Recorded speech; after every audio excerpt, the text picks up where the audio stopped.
it just adds this reality, like food is not coming from a shelf in a shop. And somebody is producing it.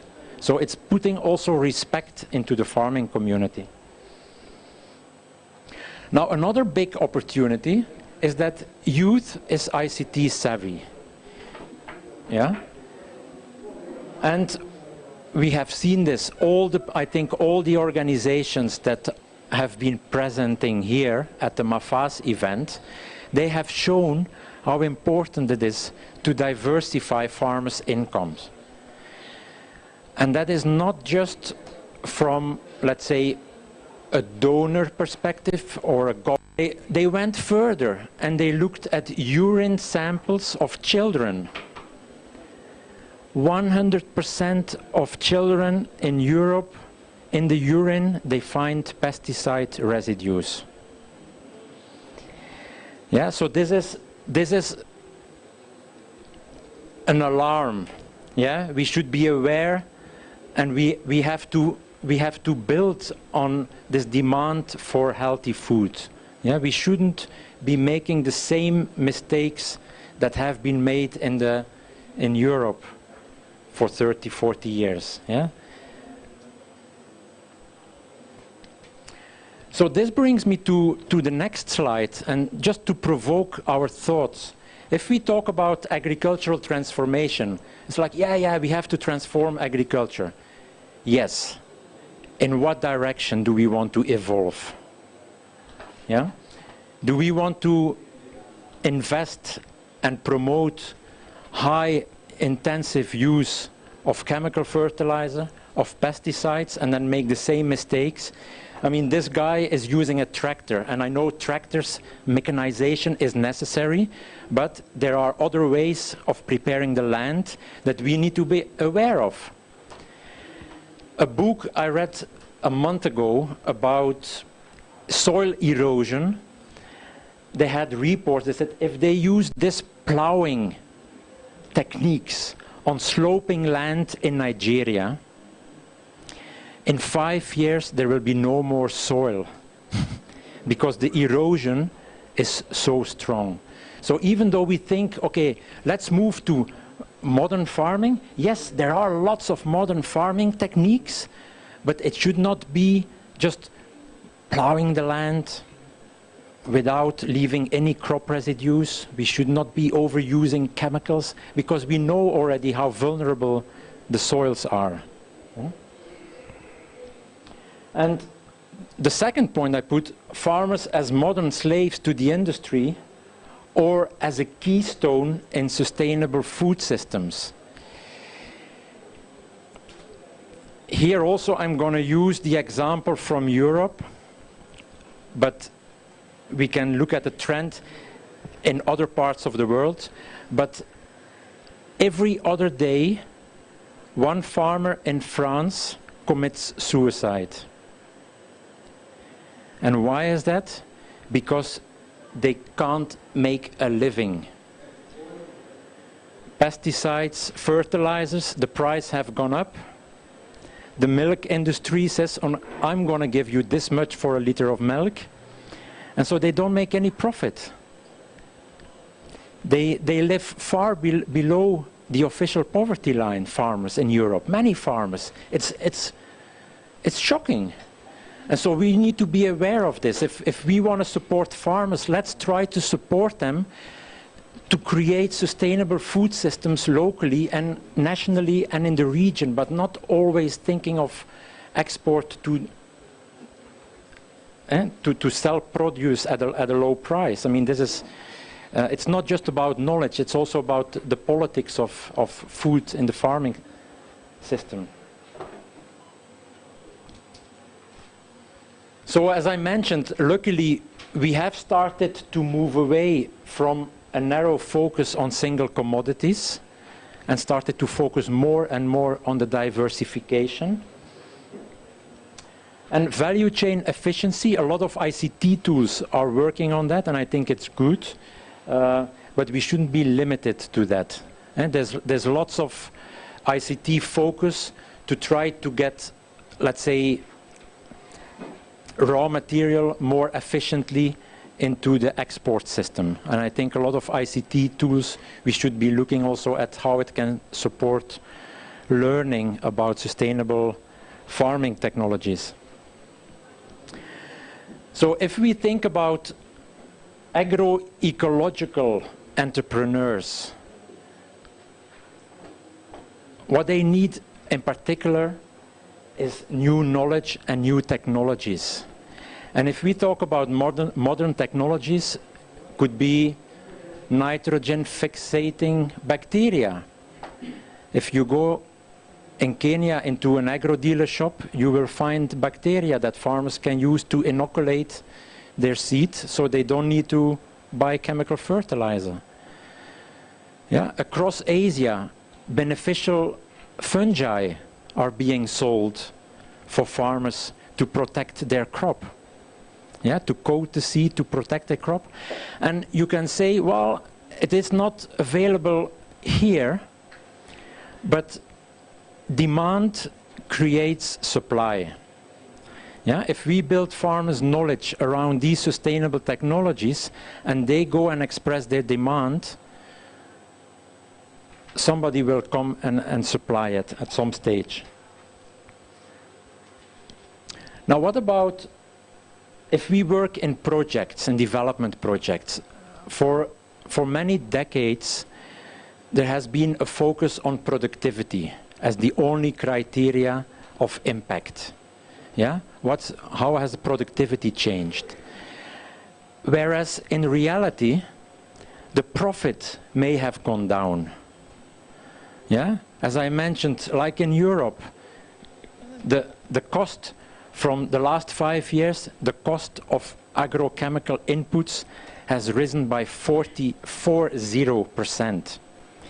So although they may boost their production, their productivity a little bit, the money in the pocket is less. So, and you end up, in the end, earning less and less and having to produce more and more to supply people who will pay you whatever they want. Yeah, so it's so I think we should more look at profit, and as we are moving towards diversification of income, I think this will become increasingly embedded also in development impact assessment. What is the livelihood changes? How do people diversify their income? And of course health, which is a more difficult parameter, especially if we look at environmental health. If you compare fields that have been fertilized with chemicals or with organic fertilizer, you will see big changes in terms of biological live organisms in the soil.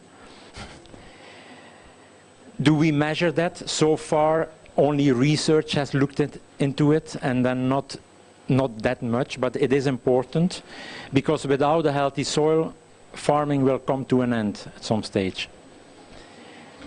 And happiness, I think it's really important to also consider this.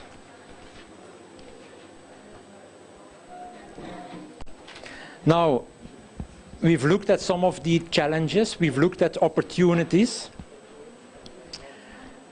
Agricultural transformation, whether we use ICTs or not, the direction in which we want agriculture to transform is something to keep in mind at all times. And then for ICTs, if we talk about interactivity, we can ask ourselves the question, like, so many investments are made in ICT. How do we collect user feedback?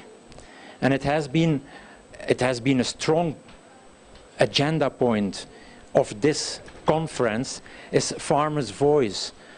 How do we make sure we hear from farmers about what the app does and does not do to them? How they struggle with it, how they have shared it, what they would like to see change. I mean, it's the type of end-user feedback that the industry is using all the time. If you don't know that somebody likes a product, then you can try to sell whatever you want, but there will be something wrong and you won't have a market. Yeah, so it's important when we look into developing applications and using ICT tools, it's yeah, how do people respond to it? The infrastructure is important, and there, along with it, policies and donor priorities can play an important role in making a conducive environment for ICTs. But they can also be too much project focused. So I think donors also have a responsibility to see what works and to make initiatives that work better together, and not just try to reinvent new things all the time. And then the last point is, what content do we share with farmers and in what language? And when I talked about it earlier, it's like language is not just English, Spanish, Chichewa, Tumbuka, but also the technical jargon. Yeah? If an extension person, the reason why farmers prefer to learn from other farmers is because they speak the same language and not just vernacular. They speak the same language. They won't talk about Phytophthora. Like what? Or Aspergillus, or no, they use words that other farmers use. And so it's important when we do provide services through ICTs that we also think about the language that is used. So a call center is fantastic, but if the people who respond to the questions of the farmers are not aware of the technical jargon, and that this may create an issue for a farmer to understand what the person is saying, then your infrastructure is great, your service is poor.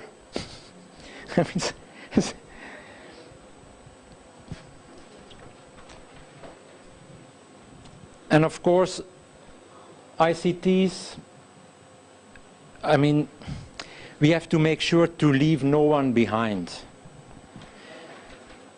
And Ronald shared a paper with me recently saying that rural people who have migrated to the cities, if they want a new model of smartphone, they send their phone back to the village.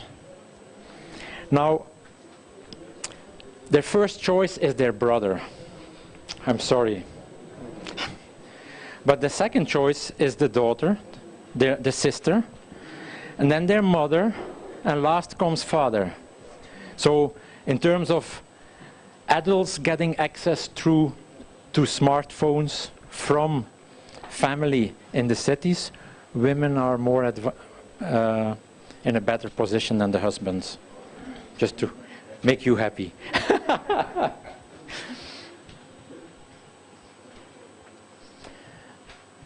Now I like this slide in particular because it shows many things. When people say we use ICT to reach out, then I always think, you reach out to who and how do you reach out? And I particularly like these type of community video shows because everybody in the community can participate. Yeah, it's not just limited to a small group of lucky people who can watch. Now, the other thing that I like, you see this young fella, and this was a picture I took 6 years ago in Mali. This young fellow, he was filming the whole video show. And for me, that was really an eye-opener. I said, why doesn't he just watch the screen? I mean, he was like with his phone filming everything. But then I realized, he said, well, after this NGO goes back home, I may never see this video again. Now I have it in my phone, so I can watch any time. So yes, local ownership is really important. And to me, it's a condition of of real empowerment. We shouldn't say how farmers will be learning. No, let them learn in their own rights, with whoever they want, the time they want. If they want to watch in the evening with their family, the next day they want to invite some neighbors, it's fine. And we know that it's extremely powerful if you leave these tools in the hands of farmers and they are in the local language. They don't need an extension agent. The extension agent is still important. I'm not going to say we don't need extension agents, but the learning can be very powerful if the tools are left in the community, in the language they speak, if it's farmer to farmer. Yeah?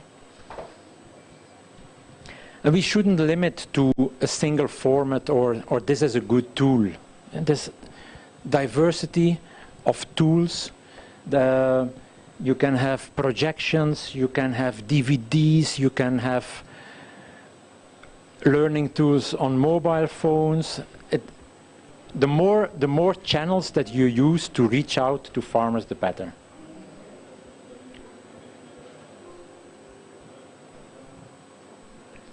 Now this is also related to, I mean, we try in all the videos on our platform, we always try to have local practices and local innovations, because that is what is really working. And it also makes all the videos different from a technical training manual. If you look into a technical training manual, whether it's used, I mean, people are copying all the time technical content. They make some changes, put in a drawing, a photo, they put the logo, and then it's their manual. But still, it's the same dry technical content that has not been tested, rejected, adapted by farmers. Yeah, and as long I mean, video should not be an audiovisual translation of a dry technical manual. It should be real things that farmers have tested and that work on the ground. Yeah, so it's important. And sometimes we get these like, oh, maybe the researcher doesn't like this because it has not been validated. Researchers always think everything you show to farmers has to be scientifically validated. And I say, well, there's maybe 10,000 farmer innovations and maybe 100 scientific innovations. How are you going to do that with your limited resources to validate all these things on the ground? And if farmers have been using it for decades, and not just one farmer but more farmers, they're doing something right. Yeah? And it deserves to be captured and it deserves to be shared with other farmers. Now about interactivity. Those who have visited our stand, you have seen the smart projector. This is the smart projector, and it is allowing people to show videos in rural communities on hundreds of different topics in many different languages. And why is that important in terms of interactivity? Because the person who uses it can actually show a whole menu of content that farmers in the room can say, oh, show me this, please. It's not a guarantee. Again, it's a fantastic ICT tool, but it can also be used by a project that says, I'm only going to show the soybean videos. It's a missed opportunity, but it's also reality. Yeah? So that's why we have been developing now a model that we want to engage young entrepreneurs, and Osman is one of them, but I will talk about that during the plenary, so that we want to use young entrepreneurs to actually go and share and show videos to farmers in rural communities as a business. Because for these young entrepreneurs, they don't have any interest to show this one and not that one. Yeah? They can really respond to farmers' demands. They don't have an agenda, like, oh, I want to just do maize, or I just want to do this particular commodity. Now to me, another crucial aspect, and this morning in the workshop I heard a lot of talk about, yeah, farmers demand this, and sometimes it's about need, sometimes it's about demand, and they're two very different things, and I want to make this clear. When we talk about demand, you ask farmers, okay, if you say, what do you need? They may say, I need pesticides, right? That's a demand. But what is the need? The need is to control this pest. It's two different things, very different things. And so we often make the mistake to say, oh, let's just listen. What our farmers demand, pesticides. We have to give them pesticides. No, we're not. We have to help them solve a pest problem. Yeah? The fall armyworm, it's terrible. It can be perfectly managed with sand available on the farm. And yet governments are promoting massive spray campaigns across different countries. No. The pest can be managed differently. If farmers ask for pesticides, you don't have to answer with pesticides. And it's important that we build farmers' ecological knowledge, because only then they can be ready for this aggressive promotion of agrochemical companies, which will happen. And it's good to have farmer groups, farmers organized in groups, but these groups can also be hijacked by the industry. So it's important that farmers are aware, they build their knowledge, and they build their voice, that they can resist these type of aggressive marketing techniques. So listening, it requires an open mindset from all actors. Now this is again about interactivity. And you may think like, okay, in our case, how can farmer-to-farmer video, how can that contribute to better listening? It's okay, you can watch the video, but then how do you make the person who shows the video and the people who watch, when they do this together, they have a common theme to discuss about. If farmers watch videos by themselves or in groups with the family, with the neighbors, and they build up confidence, they say, yes, now I feel confident, I can go to an extension agent. Because don't underestimate this fear of reaching out to people in government systems. If researchers come, farmers, they will be like, oh, they don't dare to speak because that's the research. It's a big guy. It's a doctor. Yeah. So you create this very big communication gap just by who you are.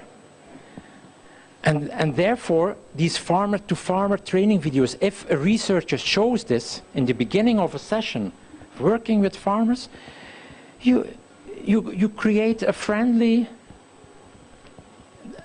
atmosphere to talk openly, yeah. So and to listen both sides. And the other, I mean, in terms of interactivity also, we know that the youth are extremely ICT savvy, and especially we see that youth also in urban cities are accessing agriculture information. And we had a student in Benin, he did a fantastic experiment. He was selling DVDs with farmer training videos on vegetable production. He was selling them to mobile video vendors who were selling kung fu movies and Hollywood and Nollywood. And he had put a sticker with his phone number for if you want to have more information, call this number. And within 3 months, I'm telling you, this guy was receiving phone calls as far as 1,000 kilometers away from neighboring countries. And he said, how did you get this? And he said, oh, my brother is a truck driver and he was passing through the harbor to deliver some goods and he saw this, so he brought it back for us.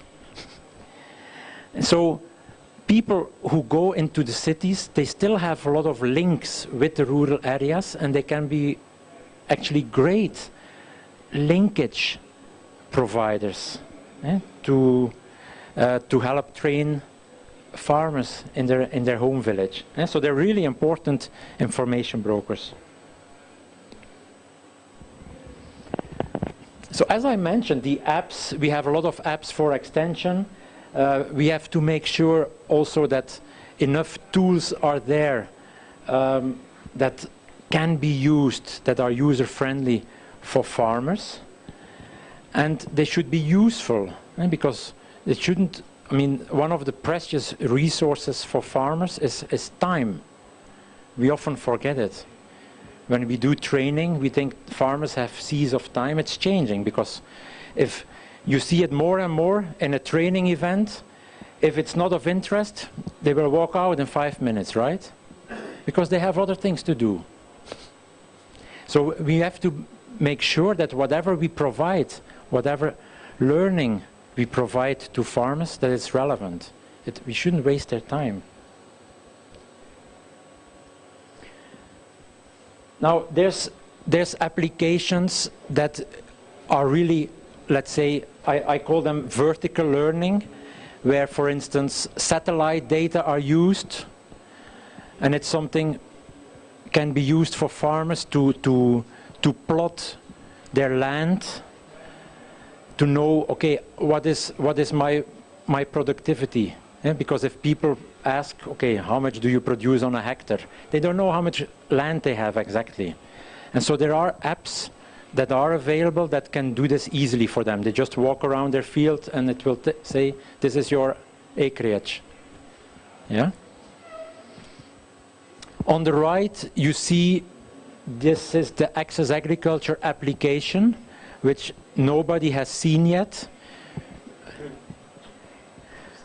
But we. Well, it's gonna be tested next month in Malawi first. Yeah, so be aware.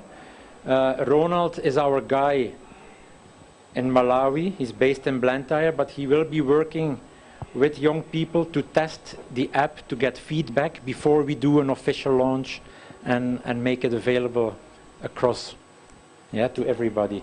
And so here on this app, it will be very easy for farmers to see the entire library, what videos are available without being connected. And then they can say, okay, this one, this one, this one, this one, I'm interested in. Whenever they have connection, they can download at very limited data consumption. The other thing is that whoever has downloaded the app can then easily share within the app. So if one person has already downloaded the video, he can share it with his colleague without further data consumption.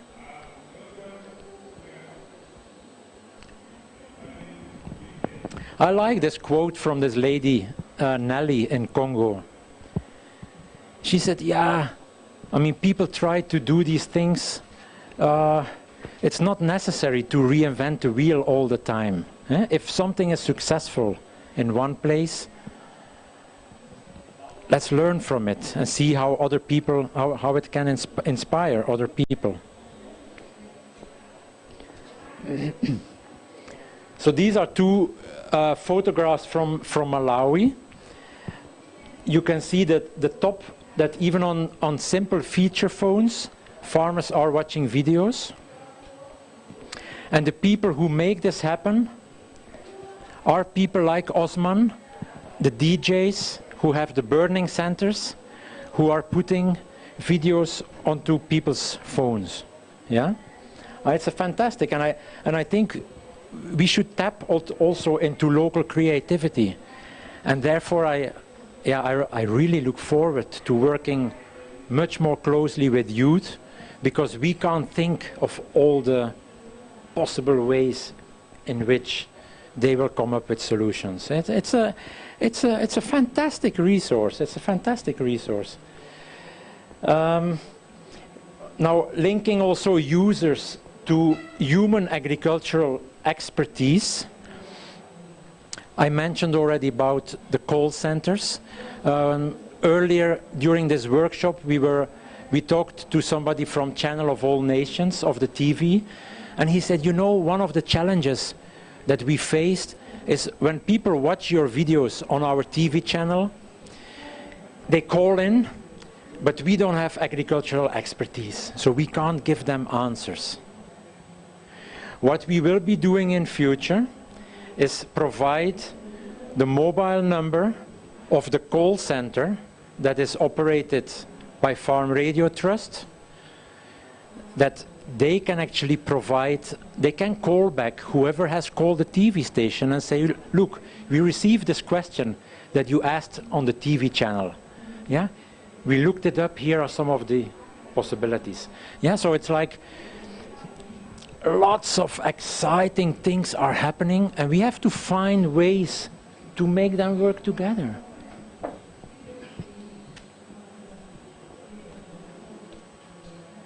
And this is, the first point is a warning. We should be really, really careful that ICT brings back top-down extension. Yeah, we have had 30 to 40 years of participatory approaches in development. Yeah, the farmer field schools, everybody knows them. If we, and the farmer field schools, they focus on learning, stimulating experimentation. If we start to use ICT tools to say, oh, do this, do that, that's not what farming is about. Yeah? There's not like one solution to anything. There's 100 ways of planting a crop. So it's about learning, and so we have to be really careful when we use ICTs, and especially when it's text-based, you tend to go for very short answers. 200 kilo per hectare, blah, blah, blah. Buy this, buy that. Huh. You see, it's a risk that we go back into this old habit of top-down extension. Now, there's lots of ICT, I call them ICT islands, yeah? And every island looks fantastic from a distance, yeah? But what we should be doing in future is to build bridges. Eh? We should really start working together.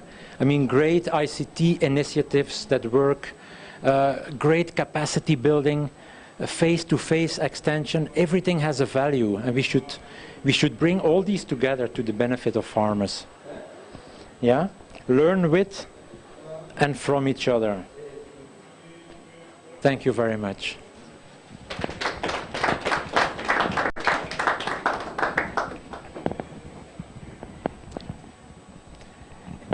Any questions or? Yes. I think thank you very much for a very good presentation. Thank you very much for a very good presentation. I think we have enjoyed it very much, especially that it has given us insights of what the Europe is like now, because of the transformations which they thought that they are doing. And it's a warning to us in Africa also. But I can already see that we are already on the same path. But thank you for that warning. I was particularly interested with one statement where you said that a farmer who does not know anything is difficult to demand anything. I think there was, if I am interpreting it properly, it was like that. It may not have been written like that, but I think it is like that. It's true that if you don't know anything, then people are asking you to demand. In their background, they have something which you don't know, then it's very difficult for you to say something that you have never envisioned. So I think Extension has got a very big role to provide awareness to the farmers of what is supposed to be demanded, and thus to create that vision to the farmer, so that the farmer can adapt that vision and put it into proper perspective. So it is a comment, it's not a question, it's a comment. I just wanted to applaud it. Thank you. Thank you, Donald. That's much appreciated. Yes. Any other questions from the audience? Yes. Yeah, it's not a question. It should be a comment or an insight. In 2015, I was here. That was my first time to attend MaFAAS conference. And then that time I got a DVD from Access Agriculture table. It was about a farmer from Ghana. He was raising, he had chickens, local chickens, and he has a proper way of feeding them. I liked the concept. And since that time, it has motivated me a lot to go into local chicken farming. And as I'm saying now, I have 200 chickens, motivated by that video program. So these videos, they have a very powerful impact and motivation. I really appreciate for that. And I hope, should we have a lot of video programs that we reach out to more people on the same language. That's the fact. I learned from a fellow farmer. Now I try to weigh myself, look at the space that I have, look at the resources, and look at the kind of the farmer that is doing more with less space than I have. Then I get motivated. Why am I doing now? I can do more than he's doing, but I can copy the principles and apply. So I really appreciate and I like that.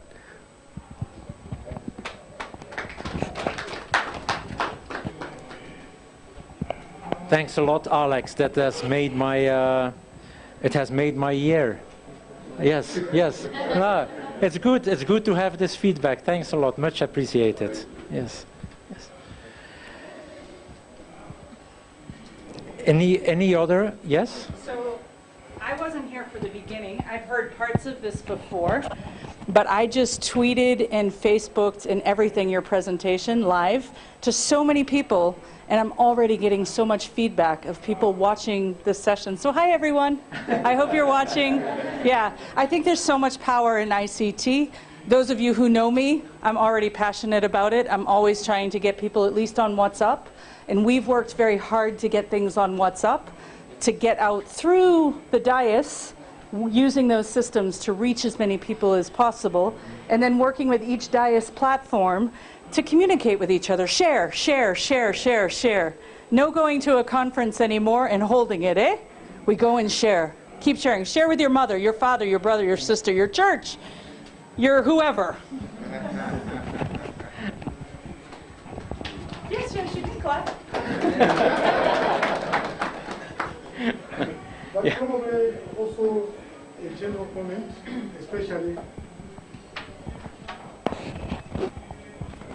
given that we are part of this continent. The AGRAF Assembly this year, the AGRF, the main theme for this year was Grow Digital. So all the presentations for the 5 days were talking about the harnessing of the digital platforms to increase productivity of agriculture. So I would want to be proud here that through Access Agriculture and Farm Radio Trust, we have already taken the first steps. And I think what we need is to get support for Farm Radio Trust and all the other players that are in it to ensure that we escalate the digital movement. Already, we were facilitating a session here with him the issue of media was covered. And the farmers were complaining that they need more radio. They need more digital messages because they are easy to access, but the problem is they are not available. It's also very difficult to find where they can get them. And lastly, the message that their ask was about escalating of local radio stations, the community radio stations, as a platform for messaging agricultural messages. And I think I also alerted them that we already have this, the video showrooms. Everywhere you go, there are these video showrooms which are used. People are now learning karate without going to a school of karate through videos. What makes us not utilize the same platforms to pass on agricultural messages? So there is a need for the communities to be sensitized, to utilize those that are already, the facilities are already there. The video showrooms are already there. Probably we need just to make sure that we give them the videos that before they show a video, they show this video for making honey, they show this video for doing chickens for 15 minutes, then they proceed with their normal programs. But it is now the groups. That's what we need now to encourage the communities, the money groups, to start utilizing those facilities that are already there. Then it is possible to escalate within the local area. Thank you.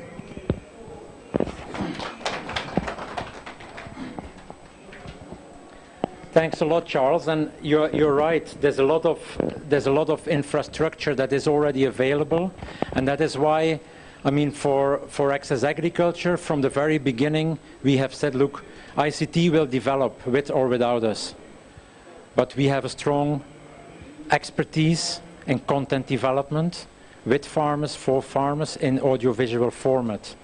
Yeah? And that is what we have been focusing on.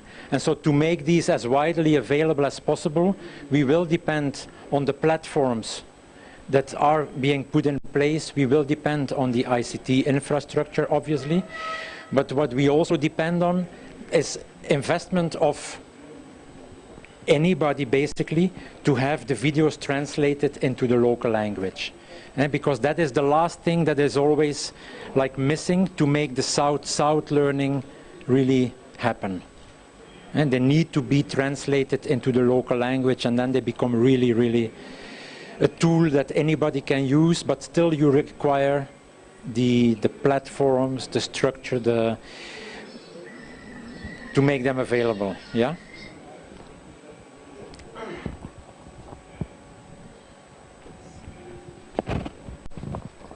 Okay, so my comment is mostly on investment. I should stand up. Okay. Yeah. Be seen. Really? All right. Okay, so my comment mostly is on investment. Every single time we have an ICT initiative, if it's not self-running like the way we have the mobile platforms, now we have more people logging into Airtel Money, MO626, doing transactions through the bank and whatnot. So the bank gets their fee, right? We get a monthly fee we have to pay for the use of that. I think it's around 1,350.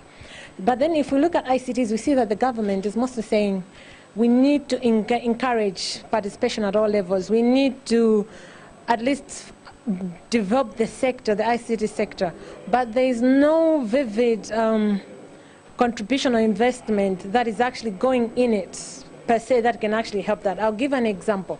Most of the ICT initiatives are like projects, right? When the project goes, that's how they end. Only a few things will escalate. So they're more like projects, it's a pilot, but continuous implementation is always a challenge. But then we have seen that there are some other areas that the government can subsidize things. We're talking about agriculture investment, right? So there might be those subsidies that can actually be what? Be at least be invested in it so that everybody can access them. Because I'll give an example of the presentation I was making in the morning. Because it's a toll-free line, most people call, right? And on the other feedback, when we do SMS push, those who push back because there's a cost, it's actually lower because people don't want to push messages. But then if it's accessing free information, they're always calling continuously. So I don't know whether we have government, we have DICE, right? Perfect. So, yeah. So you talked about policies. So one of those policies could be stuff like that. Let's invest in extension and not just on the physical part. Let's also demonstrate on the ICT part what policies or what role are we actually playing or what the government can actually do to actually influence that. We should not just say enhance extension through ICTs and then not really invest much on it in the agriculture context, because I'm not seeing it very vibrant as we're talking much about it. Thank you. That was my comment. Thank you. I just want to emphasize something on the profitability versus productivity versus profits. In business, we say if you are not on WhatsApp, within 5 years, you shut down. So we say agriculture is business.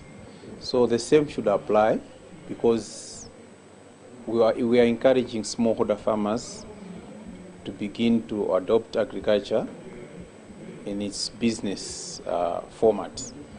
So if they are not able to access information using ICT, they are not able to share information using ICT, we should not expect huge changes in the agriculture sector. So I think this is the direction we should take. I can give an example of where I'm coming from.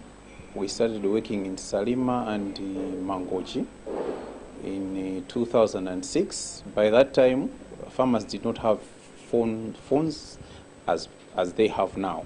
But as we speak, we have farm organizations with WhatsApp groups and farm organizations sharing information on WhatsApp. And I think this is also one thing. If we have clips which can be shared on those WhatsApp groups, I think it will go a long way. So I'm just looking at how can we collaborate. I believe the new competition is collaboration. So in this case, it means we can meet maybe after the meeting, so we can discuss further on this. Yeah. Thank you. Thank you. Another add-on? Yeah, as I was facilitating the session that I was this morning, one of the asks was the need for translation.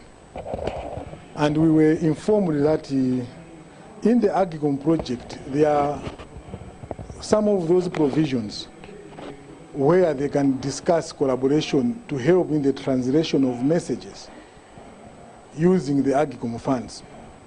So probably it is possible, depending on how the farmers feel, if they can voice out that they need Agicom to help in making sure that these messages are translated and are disseminated to DICE so that they can access them. So there is this project which is also trying to settle down and serve the needs of the farmers.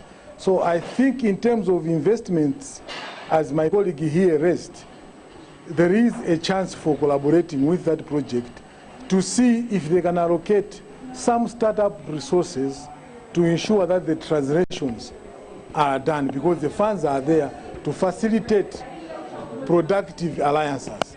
Under that productive alliances, there is a chance that we could be able to be assisted. He has pledged that, for example, in this particular case, farmers were complaining a lot about MBS, and they want the standards to be published. And the Agicom guy has said, we will discuss with MBS as to how best we can use the Agicom project to do the translation of the standards so that they are available at DICE. So it is also more or less a similar need and demand that the necessary resources, the necessary organizations can try and discuss with government to see if they can allocate some basic resources to start off those activities. You may not start with all the 200 videos you have, but probably selecting those crops that have been selected under Agicom.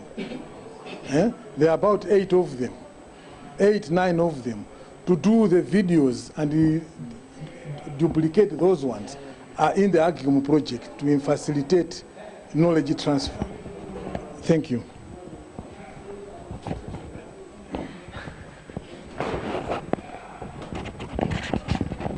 Thank you. I just want to make a comment on the issue that has been raised on the issue on the fact that most of these ICT-based extension approaches, they are project-based.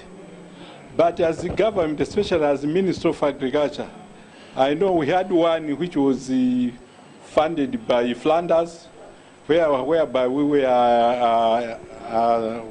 were sending extension messages through the mobile phone.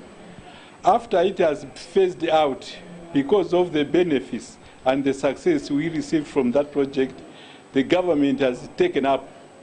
I think the project came up, ended up in, was it 2014? But now we still buy for the license, we still pay for the airtime up to now, and the database is close to around the 25,000 farmers from Sanje to Chikwawa. When the project was phasing up, we discussed with the farmers on how best to sustain it, because we wanted them to have a buy-in to pay in some of the cost. The farmers accepted, but by then I remember it was the message was around is it 20 kwacha. The farmers, they say no, they could pay about from 10 to 15 kwacha. The other party say maybe government should subsidize. We tried to engage Airtel and the TNM to come in and assist, but you know those are business those are business entities. It was not easy. And again, we were advised that the moment we go into such kind of arrangement, then the government is going into business. So they said, no, I think that one, unless we identify a body who will be doing that activity on behalf of the government. And from that time to this time, I think we are still struggling to find out how best can we do it. But we would like even the farmers to pay the service, because one of the pillars in the extension policy is that those who benefit should pay. Farmers should not just be getting those services free of charge.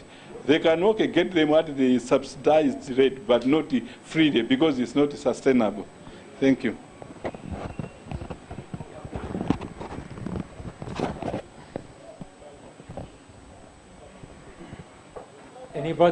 Anybody else? Otherwise, we move to the next presentation, I guess. Yeah? Yeah. Let me just speak on behalf of all DIAS people from the district. I think this is an opportunity for us farmers to actually access the videos that are being promoted by Access Agriculture through the phones. I think Ronald was in Balaka. He demonstrated that even the simple phone can hold the videos in their smallest format, something like that. So I think we could find ways of distributing these videos to all the ASPs and VACs. Yeah, I think that one would be a good way of trying to facilitate access to these videos. Thanks. We created time for the participants to visit the pavilions so that they get to see what they have heard from this room. Okay. And then we go for break. Okay. So if we can wind up 4 minutes and let the participants go and visit the pavilions, some 5 minutes or so, and then go for break. Yeah. Well, I can be very short in winding up. The session is closed. No, no. No, I really appreciated being given the opportunity to present. So I would like to thank MaFAAS to have invited me to give a keynote during this event. And I mean, from your feedback, I hear there's lots of appreciation. I'm also very happy that we had like first-hand testimony from Alex, who's picked up a DVD a few years ago, and it's really good. So I invite everybody to make use of this service. We are there for you. Thank you very much.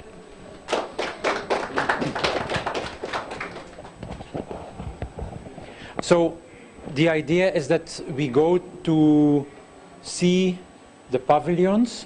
Apparently, that's what the organizer just said. So we take, I don't know, 10 minutes and then we have a break. And then we continue with this session. Yeah? Is that okay? Yes. Okay. So we proceed with the pavilions. After the pavilions, 5-minute stretching out. Of course, as we're working out, we'll be stretching as well. So we'll come back for the radio part. We'll hear from Farm Radio and NAS Farm guys, what they're doing with mobile-based platforms and radio. We've heard something about video. From the pavilions. There's only like 3 pavilions set up, so maybe some